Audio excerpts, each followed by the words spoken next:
Showtime!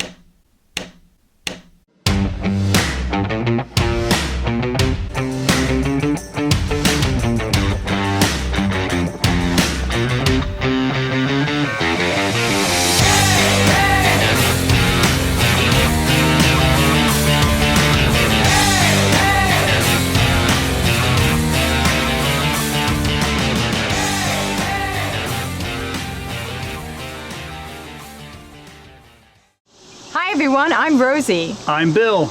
Welcome to the Rosie and Bill Show. Rosie and I have been looking for some fun, new, and exciting things to add to our fitness and workout routine. And today, I think we found just the ticket right here. That's right, Bill. We are at a very impressive facility here in Exton, Pennsylvania called Tennis Addiction, which services tennis enthusiasts year-round. In fact, we're going to go inside right now and meet the man whose vision made tennis addiction a reality.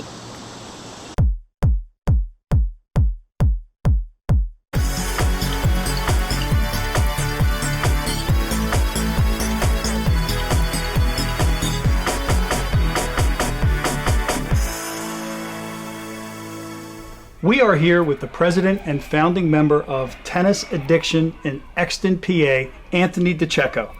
Anthony has been teaching tennis in Chester County for 30 years and is currently the head coach of 2 tennis teams. And Anthony, I've heard it said, or at least that you've said, that tennis is the greatest sport in the world. So what is it about tennis that resonates with you so much? Well, I played every other sport. I played all the team sports, so I don't come from a tennis background. So it's not that I'm biased towards tennis, but it's a lifetime sport. It's co-ed. They did a lot of studies on it, and it's a lot like an electrocardiogram. It goes up and down, and there's a lot of decision making in tennis, mental, social. For longevity and happiness, it hits every box. Wow, that is pretty impressive. You played in high school, right? I did. When did it occur to you that, hey, I can take this thing that I love doing as a young adult, this passion, and turn it into a career as an adult? I mean, you've built like this tennis empire here. Yeah, well, I guess like last week it kind of hit me. but seriously, I used to go to the Starbucks and I would run in and they would say, are you still doing that tennis? And that went on for 25 years. And after a while, I just said, yeah, I think I'm going to stick with it after a while. But it did start as a part-time job in the summer when I was working my way through college. And then, it just seemed like it was everything that I wanted. Like I got to run around on a tennis court, a lot of exercise. My family grew up here. You can have dogs here, kids. I socialize all day long. It's good. There's a lot of good things. So now at this point, I'm really glad that I couldn't do anything else. Wow. Now, one thing I have to ask though, where did the name Tennis Addiction come from? So that was a good one. We were in a bar one night, and a friend of mine, he passed away now. We were, on a little napkin, we were writing some stuff down, and he came up with Tennis Addiction. So I have to give a shout out to Robbie because it's his name. What's Robbie's last name? Moncavage. Okay. Wow. Great. So what age range do you cater to here? Well, I know a lot of tennis clubs, sort of have a niche. They'll do like just the top players and this and that. But I teach. I have 2 students, one that's 7 and one that's 92. Wow. So we have a group of older guys that come in the morning. They're all in their 80s. We have an 8 and under, 10 and under, 12 and under, 14, 16, 18. So we have all the age groups for the kids. And then we have the adult program, and that's team tennis, ladies, men's, contract time, mixed doubles leagues, everything. So we pretty much have anybody that plays tennis can play here. Wow. Beginners. I was going to say, what if you don't and you want to learn? Well, it's a good place to start. It's easy to pick up tennis. A little more difficult to become really good at it. But it's easy to pick it up. It's simple. And now, we've caught up with the rest of the world in the United States. We use the proper equipment. So you can teach beginners with a ball that has less compression and doesn't bounce as high. And it makes it a lot easier for people, adults, to learn the game. Whereas in the past, you had to use a yellow ball, be bouncing over people's head, and they'd quit after one lesson. But now they can use like a ball that you would give to a 10 and under or an 8 and under even. Red ball, orange ball. Orange ball is one of my favorite balls. Okay.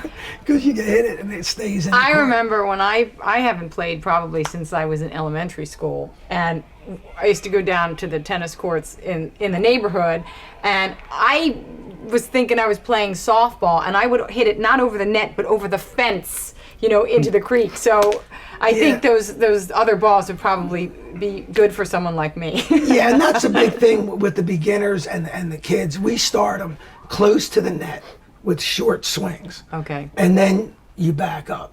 And you probably started back. Oh yeah, Yeah. definitely. We just went out. We were playing. But along those lines, I mean, I seem to remember watching tennis as a kid, and it seemed like back then maybe the serves weren't quite as fast, the volleys seemed to last longer, and then over time it seemed like there's guys serving 130, 140 miles an hour. Like, in your opinion, has the game changed, or in what way, if at all, do you think the game of tennis has changed over the years? Well, the two major ways it's changed is the equipment and the fitness level. Like the Australians in the old days would go out and drink after a match, and now you have a trainer, a coach, somebody takes care of all your meals, a nutritionist.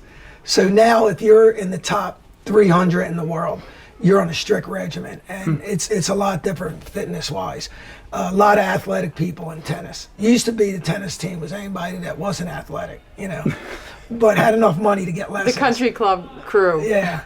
And it was predominantly that kind of sport. But like people like the Williams sisters, they've changed everything. And now anybody can play. And the fitness level is different. The equipment is the other thing that's changed the game completely. Because, if you had a wooden racket in 1930 and they were hitting a tennis ball like 100 miles an hour, that would be like 160 miles an hour today if they had the equipment. So it's not that the people serve harder now, it's that the equipment allows them to serve harder. Okay, yeah, no more cat gut for the string or whatever on the wooden racket. Well, actually, that's I use gut, but I don't think it's from a cat. Yeah. Question for you. What is the level of competition for, say, some of the people here that really do want to be competitive? Are they involved in state and national competitions? Well, yeah, so we had a team, and the great thing about tennis is you can go to a national championship at any level. So you could be an entry level, like if you played and joined the 2-5 team at the entry level, you could compete for a national championship in the first year. If you make it. And we've had a number of teams from this club go to national championships. Just 2 years ago, 3 years ago, we had our 18 and under junior team. We came in 10th place, and then we came in 2nd place with our 3-0 ladies team. And our teams at Tennis Addiction are just this club. We don't go out into the area and recruit people. So it's pretty significant to get a team to go to a national championship when they're just really friends. But it is a lot of fun. So anybody can make it to a national championship. On the other side of it, you have college, high school. Those are sort of end game for a lot of the kids. A lot of our kids, 80% of them will play high school tennis. And maybe 20% of them will play college at like a D2 or a D3 level. And we've had a couple play D1. It's pretty difficult to go to the pros, but we have 2 kids in academies in Florida that are trying to make it. That's terrific. And you also have a gym here. Yeah, we do have a gym. Like we mentioned, fitness. The fitness is a lot different. And when I bought the club, the gym came with it. So it wasn't like I had a choice. But, it's been great. I mean, I'm in the gym every day. They used to think that a lot of people thought that tennis was the thing that kept you in shape. But now everybody understands that you have to go in the gym to get on a tennis court. So they just had it backward, yeah. Wow. Now, one thing I've got to ask, if you were to look back over the years, let's say both male and female, who are your favorite players? Well, Roger Federer. It's pretty well known in the community how much I like Roger Federer. He's like first, foremost, and then everybody else is second. But I'm also a little older. So people like Bjorn Borg and John McEnroe, Vitas Gerulaitis. I like those guys from the 70s because that's when I started. But Roger Federer is far and away the best. On the women's side, I mean, there's so many good players. I'd have to say my favorite player of all time was Steffi Graf. Wow. She was definitely a powerful player. I remember her. She was pretty powerful at her time. I think the cutoff for me, and it's coming back now, is a one-handed backhand. So my favorite players all had a one-handed backhand. Is that what you do? Better, and that's what I use. And now it's making a comeback because in like the 1990s and maybe early 2000s, everybody used a two-handed backhand. Everybody into power and everything. But now they've gone back to one-handed backhands to the point that, like, you'll see in a Grand Slam final, 3 out of the 4 players will have a one-handed backhand. So it's come full circle, and it's a pretty shot. Yeah. So Anthony, before we go down on the tennis courts, does your family all play? Yeah, they do. So I didn't push my kids because probably from the background I came from where my dad didn't push me. But, and I wanted them, you know, to make their own decision about playing. But my wife used to play a lot and she doesn't play much anymore. And actually the whole family quit now. But they started. My son went to Westchester and played. And my daughter played varsity and she had a really good career in tennis. So they both, for them, it's a lifetime sport that they'll always play. Now, your son kind of threw down the gauntlet to you, so we'll see what happens when we go down there. Yeah, we go down there. And just out of curiosity, do you think you can get us maybe Wimbledon ready by the end of the day? No, it'll take at least 3 days.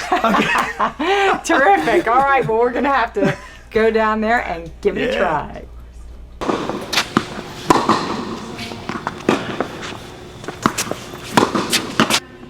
Okay, Anthony, we are ready for our tennis lesson, but I do need to tell you, you're smiling, uh-oh. I think he's really gonna... He's seen us play before. Yeah. Bill and I have some physical limitations. We both have a couple shoulder injuries. So what do we need to know? Is there a special racket we should use? Yeah, well, nowadays, they don't have the rackets that are so extreme like they used to be that gave people a lot of arm problems. The technology is off the charts now. So what we have is we have a lot of rackets that are easy to hit with, not hard on your arm at all, but they still have enough power to hit the ball over the net. And then we speak to the strings. And now, today, in the modern game, the hybrid strings are what everybody uses. So just for simple terms, the gut going this direction is a control string, and the polyester going this direction is a power string. So you get a little of both. And this one's all polyester, so we're gonna have to give that to you, Rosie. Okay. But why? Because I'm too powerful? well, Oh no, I you can- need power. You can add a, yeah, I you can need add a little power. bit of power. And it matches your shirt. Yay! I like blue. By the way, shout out for that shirt. Tell them why you have that shirt on. Well, actually, yeah, I've got the Prince shirt on because many, many years ago, I used a Prince racket, hence the Prince shirt. So there's the tie-in. That's awesome. All right. And okay, so do you want to take that one? Yeah, I'll take it. And Bill, you want to take that one? All right. Okay, and so here's how we're going to start. We normally start a lesson. So I just introduced myself, say a little bit about myself, which I'll skip today. And then I asked for your relative level, which you've given me a little bit. You know, Absolutely horrible. That's my relative level. or just start, like base level. Okay, all right, that's good. So we always start out with, and it's the same with any racket sport. Okay, we talk about grip, stance, and the shape of the swing. And that's all it comes down to. Okay. And if we get more sophisticated, we talk about upper body and lower body. But right now we're going to assume you guys both look athletic. So we'll stick with the grip. And the first grip we use is called a continental grip. And an easy way to do it is hold it in your opposite hand and put the hand that you're going to use up here and slide it down. And some people call it the hammer grip.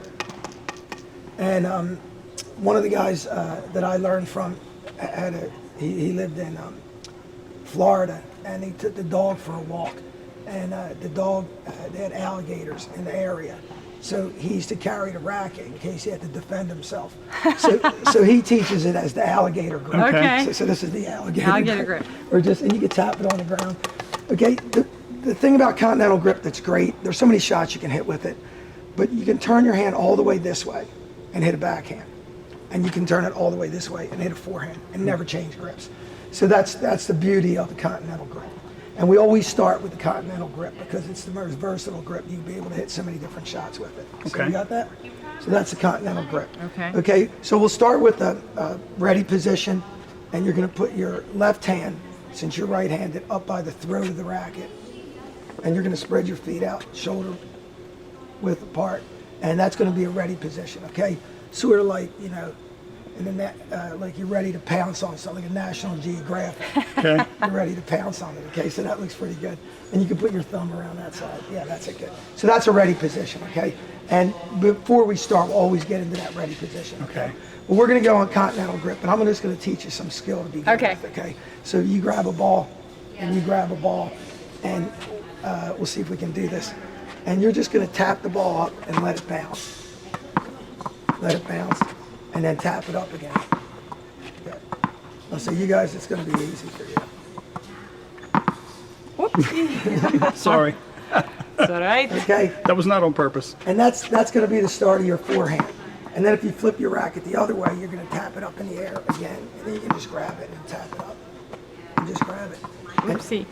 And that's going to be the start of your backhand. So now you have a forehand and a backhand. Now I have a question, because I noticed when you turned it over, your wrist was like not broken. Is that good? Because I know it shouldn't be like that or like that, right? It should be Yeah, it's kind called of wrist level. integrity. So you want to keep this Okay. pretty firm. Okay.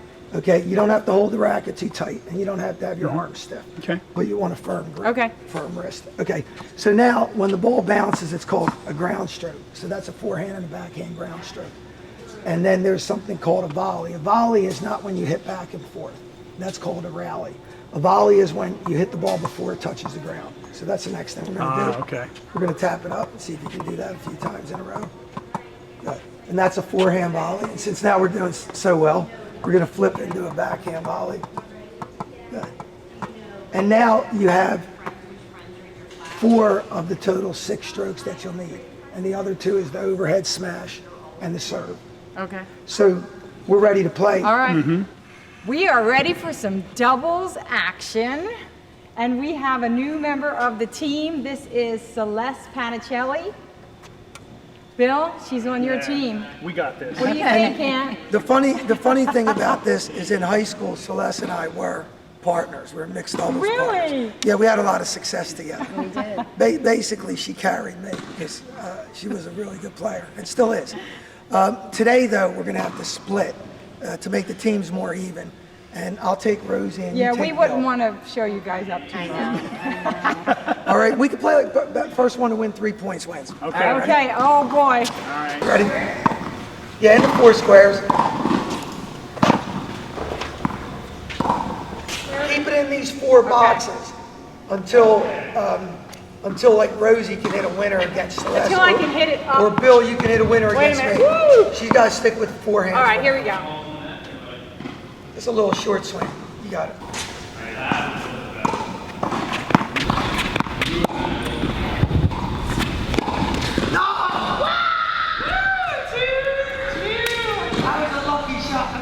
Well, that was fun. Anthony, thank you so much for those pointers and those tips. It's kind of like riding a bike to some degree, you know, playing tennis, although it's a little harder to ride the bike today than it was before.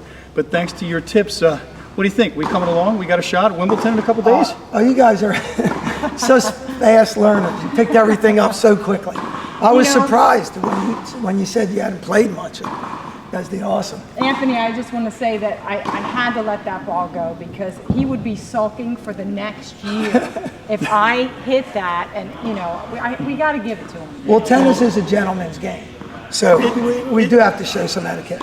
Absolutely. In fact, you know what? I wanted to show that etiquette while you were here coaching us, and we wanted to thank you as well for all your help and support here on the court. But would it be okay if maybe Rosie and I had a little one-on-one for just a little bit here? Well, I'll tell you, I guess the tennis addiction name is the right name because I yeah. can't get these guys off the court I now. know. I can't even get them to go home. We're not going anywhere. And listen, folks, if you have any interest in trying tennis, this is the place to come. Tennis Addiction in Exton, Pennsylvania.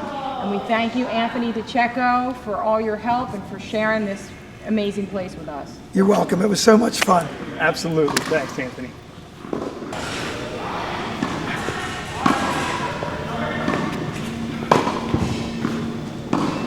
You're going down, chump. Going down where? Yeah, this ain't mini golf. This is a man's game. Well, This is when a I game see where a man, high I'll score play win- him. Oh!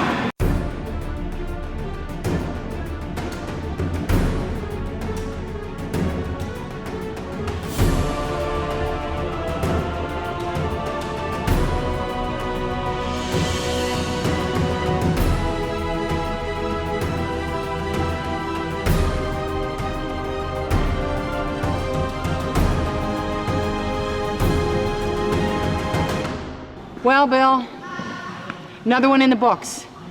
And I Yeah. have to say, it feels pretty good. Yeah, I'm sure it does on your side of the net. How does it feel to be 0-2? Well, the good news is it's best out of 7. Oh, all right, so we have to have- come back. That's Yes. not a bad thing. Yeah. This is because, really, really good. You know, we decided that we were going to look for something new and exciting and a fun way to get our workout, add to our workout and fitness routine, and we found it, and we're addicted to tennis, and apparently you're addicted to winning. Great job, Who, partner. me? Yeah, Thank you to Anthony, Dececco, and Celeste, and Luke, and all the folks here at Tennis Addiction. This has been loads of fun, and folks, you got to come out and check this out. absolutely. And in the meantime, make a difference for someone every day, and make every day a great day. Be kind to yourself, and we'll see you next week.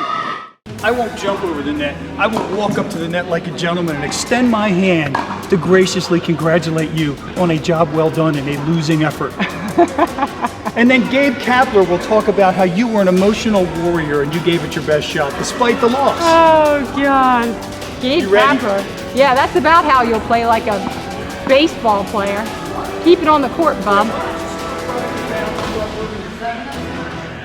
He's going down. Maybe if you move your feet halfway as fast as you move your mouth, you get to the ball.